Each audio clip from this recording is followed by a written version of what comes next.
Welcome to the GoalZero Toolbox Talk series. Today's Toolbox Talk: Archaeology Safety. Archaeology is the scientific study of human history and early history through the excavation of sites and the analysis of physical remains. Where no other records exist, it is often the only source of information about the previous occupation of areas, from the earliest inhabitants to recent times. Valuable and irreplaceable archaeological remains can easily be damaged or lost forever.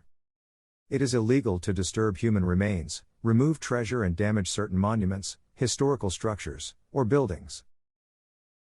When doing construction, demolition, or ground disturbance, be prepared to stop work if anything is found that might be archaeological and report it to your supervisor immediately. Do not remove any finds such as coins, pottery, or bones from the site. It is illegal. Do not use vibrating equipment or dewater or excavation equipment, as this may cause damage to archaeological objects under the ground.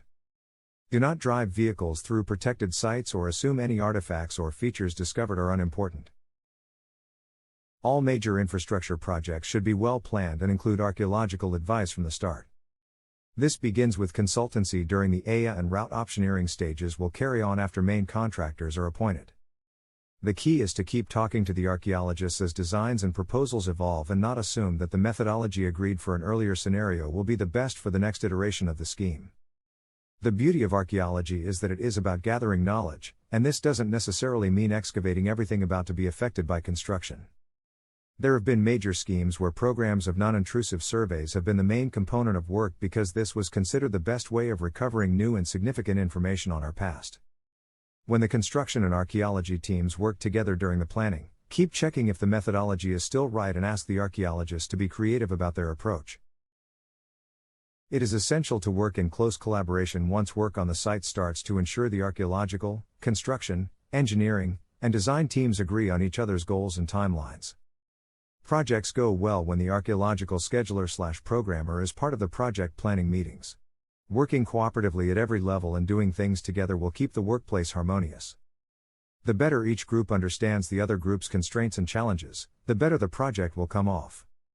Archaeology is not much different than other professional construction teams, as the sooner the extent of the work required is known, the earlier all the groups can work toward the final design. The earlier the project team is aware of the significance and extent of the archaeological remains, the greater the opportunity to influence the project design and methodology to plan the project to a cost-effective completion. The better the groups communicate, the smoother the ongoing transitions in the workforce will be accepted, especially when considering many projects can run for many months or even years. Having a good document control process in place ensures that the requirements, methodologies, and program information can be handed down to new and changing project teams where they can be reviewed and accepted. Archaeological teams should be encouraged to present information to the construction teams in terms that they can easily understand and use. Tables, infographics, and metrics, statistics, are better to communicate than pages of reports. Archaeology is of benefit to the public, and its purpose is to deliver information about our shared past and training opportunities for our future.